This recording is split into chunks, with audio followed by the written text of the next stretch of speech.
Hi friends, how you doing? Today we're gonna talk about controlling clones from an animated sequence of images. So this is the final result, and as you can see, the clones here are just simple cubes, but they are reacting to a controller animation, which is just a black and white animation with lips talking. I just extracted the red channel from this rush, and we're gonna try to control the clones from Cinema 4D like this to control their size and their position on the y-axis, and also the rotation, so they can face more or less the center of the scene. So this can seem easy to do because we have this nice MoGraph effector, the shader one.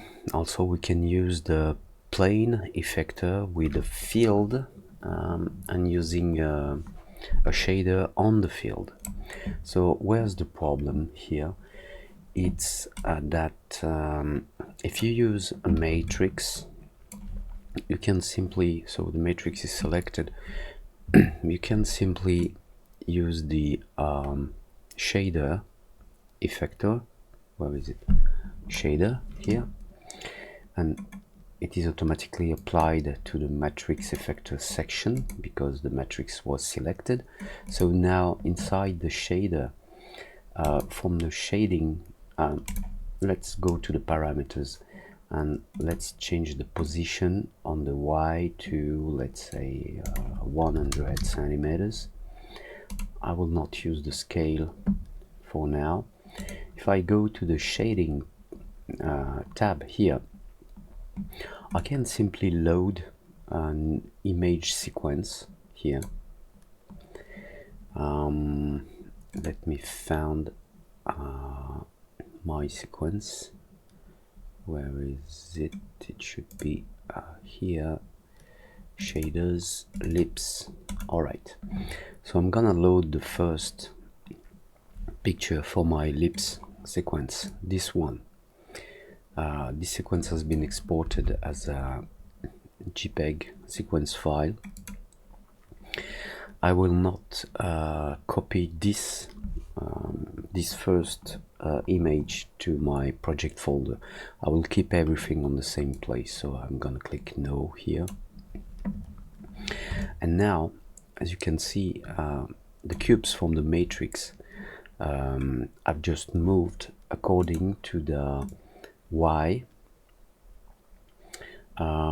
position that I want to change, using the darks and gray, darks, gray and light parts of the shader. But if I scrub in the timeline, nothing happens. So right now this is normal. Let's go back to the shading, and inside the shader, if you open the shader, you will find this animation tab, and at the bottom here, if you click on the calculate button, you will check the folder and see that the first picture is numbered 0, the last one is 1308, and the frame rate is 25, so that's okay now. And now, as you can see, when I scrub on the timeline, it's moving, so that's okay with matrix. What is really strange is that it does not work with the cloner right out of the box.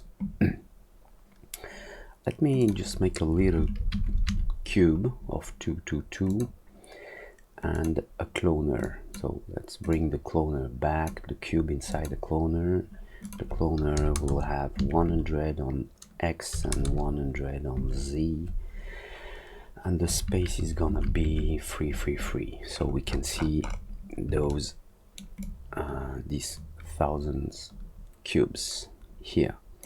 Now if I simply go to the cloner on the effector and I bring my shader effector, strangely nothing happens. Let's try something else.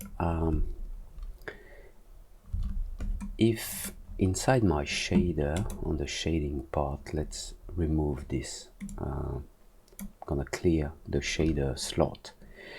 If I bring a gradient inside, I'm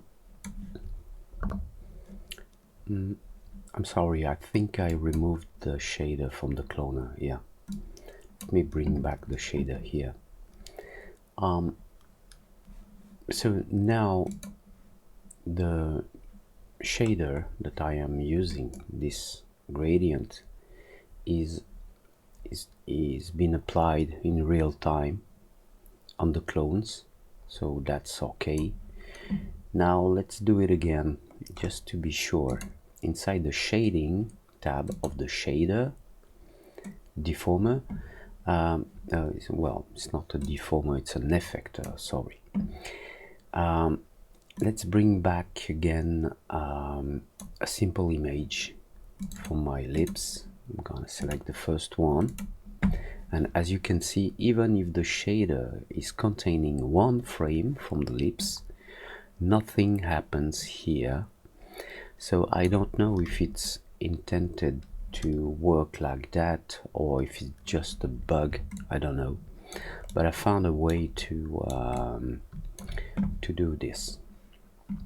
So there is also this time dependent function at the bottom here on the shading section of the effector, but there's nothing inside the help about this function. I don't know what it is used for. So all right, let's keep it like that. So how will we manage to move the cloners using an effector with an animated shader coming from a sequence of picture? So I found this little trick, which is a little weird. If you bring in a plane, you can on the shader you can use on the field section, well, of course you should be using a shader here, an animated shader from the shading part of the shader effector. But if you go to the fields, you can try to grab a shader field, and inside this shader field you can try to load an image. Let's bring the first one for my lips, don't move them, but as you can see, again, nothing happens. Even if you go to this animation section and click on the calculate, well, nothing happens here. So how are we gonna manage this? So let's use this plane, because inside the shader fields, I will remove this field. Inside the shader fields here, you can use a vertex map.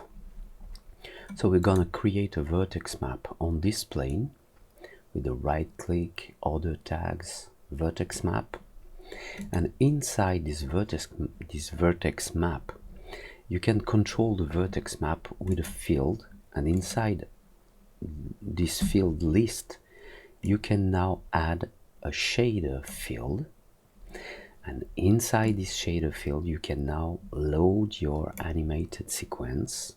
For my lips, I will select the first image, no, and now you can see we have some yellow parts on the plane, which means that this is white and the red ones are black. So black is 0, I mean here red is 0 and yellow is 1. So now inside my shader effector that is controlling the cloner, because inside the effectors of the cloner I have this shader here. Inside this shader, on the fields, on the controlling fields, you can drag and drop your vertex map from the plane. And now, as you can see, some cubes have been moved on the y-axis, because on the shader effector here on the parameters we have this y position that is controlled by the field. Actually the field is not being animated, because if you go back to this shader, to the vertex map inside the fields, it is controlled by this shader field, which is here. And inside this shader field, if you open the shader, you can have access to the basic, the shader, or the animation tab. And inside this animation tab at the bottom you can click on calculate. So now C4D have seen that this shader is an animated one, going from picture number 0 to picture number 1308 at a frame rate of 25. And now it's still not animated, but there is just this little checkbox at the bottom here, which is refresh frame, yes. And now it is reading the data from my JPEG sequence. So actually the definition is really bad. That's because my plane is using this vertex map, and I'm using the vertex map inside the field section of the shader effector. I will call it shader effector for clones. Alright, so this shader effector for clones is here inside the effector section of the cloner. So this effector is working on the cloner. Right, let me just remove this matrix, we don't need this one anymore. So the definition actually is really bad, because the definition of the plane is really low, as you can see. So if you bring up the number of segments here, let's turn it up to, I don't know, 100 and 100. Now, as you can see, on the plane, let me turn off the cloner. On the plane you can see this vertex map coming from the JPEG sequence, image sequence. If you want, or if you need to have more detail, you can bring the number of segments up. So now this vertex map is animated, and this vertex map is controlling the shader effector from this vertex map fields. Alright, so let's bring the cloner again. Alright, so here we are. We have those cubes moving with the vertex map from the plane. So now you can also change the size of the plane to control precisely the size of the effect here.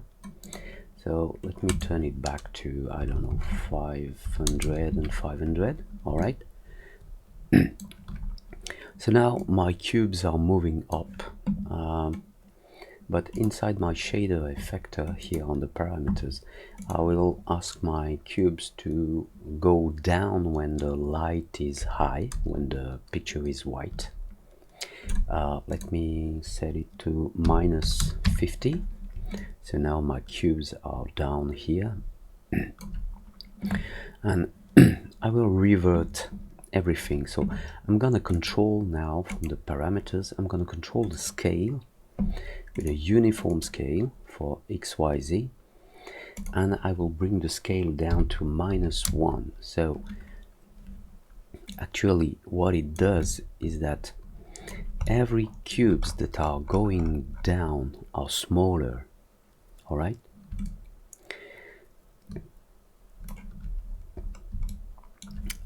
Let's remove the plane from the view here, from the viewport, I mean.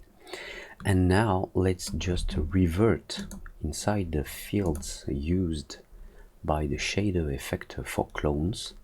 Let's revert this function here using invert function.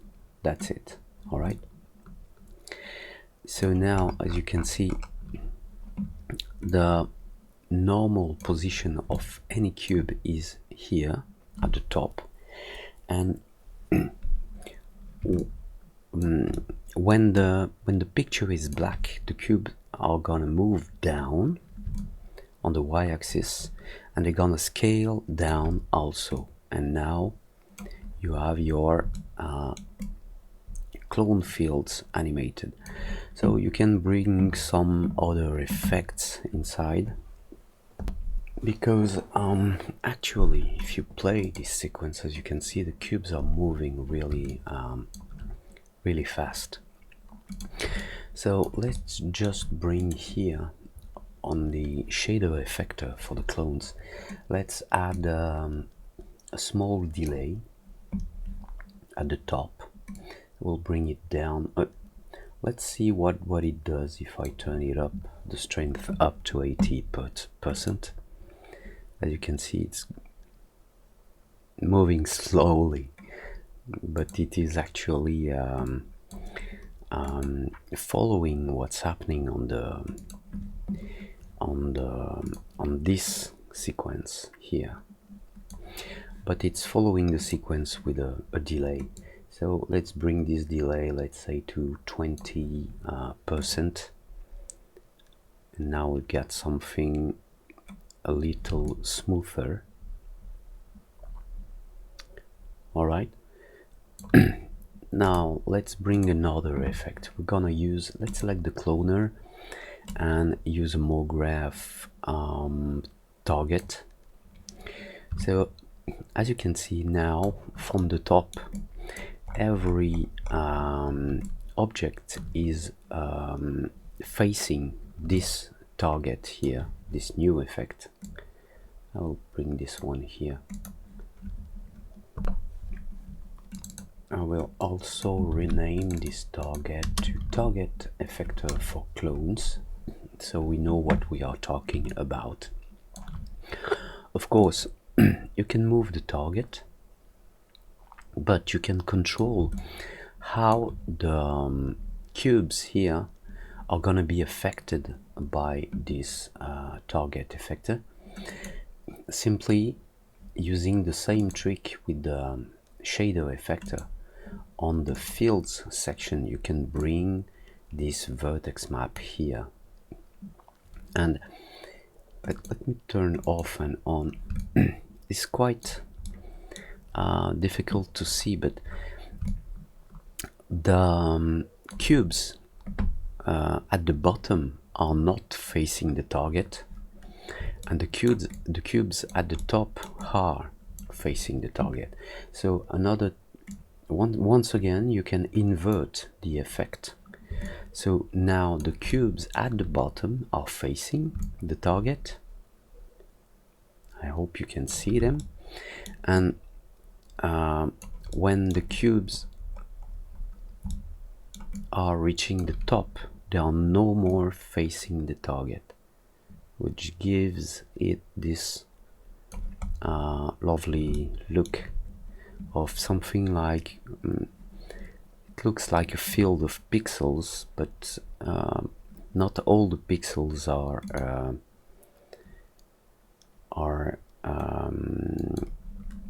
turned in the right direction. Also, you can add some other effects here on the field lists if you want to have something different. Let's turn the invert off. It seems that all the cubes at the top are facing the center, but not the cubes at the bottom. All right, so I think it's a nice effect, and we can add another one from the shader effector. If you go to parameters, you can turn on the control of the color of the clones with the field's color. So actually what you can see is that the clones at the bottom are black and the ones at the top are white. So this comes from the field section here, from the vertex map. Here on the vertex map, on this vertex map, you can use the remapping. So I'm gonna turn it on, and when you turn on the remapping, now you have this new section called color remap, and you can go inside the color remap for this vertex map field used by the shader effector to a gradient. So now, as you can see, I can change the colors. So let me use a blue color here. I'll bring it up. Let's use a pink one here, as you can see, and bring the pink close to the top, not too much, but close to the top. And now you have this lovely colorized effect.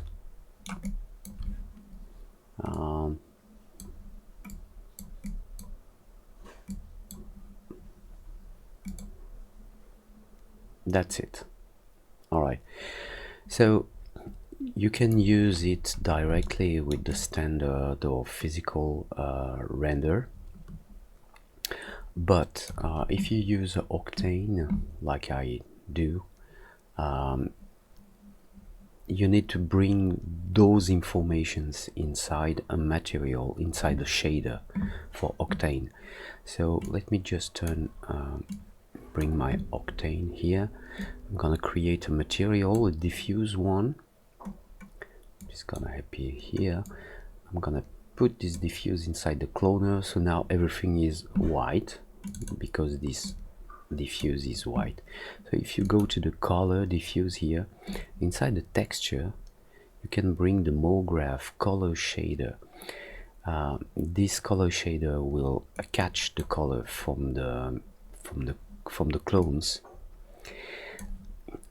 Now you cannot see the result here on the viewport because we are using an Octane material, but inside Octane it's gonna be fine. Let me just bring an area light. I think I'm gonna turn this one this way. Let me see what I'm doing. All right, another one here. I'm gonna turn this one the other way. All right, let's just turn the power of the light to 10, and let's try to render this picture. Oh, so the plane actually is seen on the render, so I'm gonna turn it off from the render section.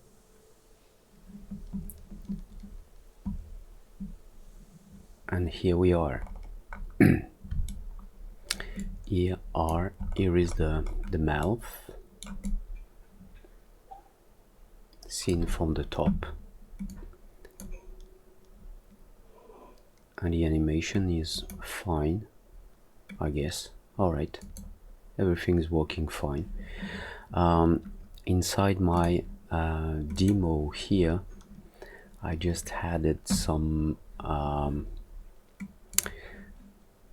depth of field from an Octane camera which is shooting the scene from the top.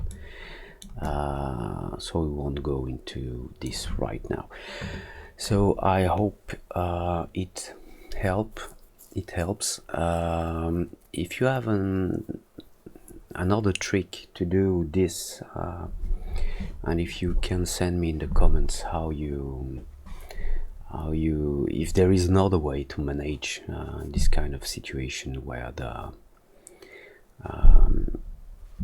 shader, an animated shader from a sequence of 5 is not working. If you have any other tip, please send me a comment. So from now, subscribe, like if you liked it, and dislike if you didn't like it, but send me a comment to tell me what you did not like.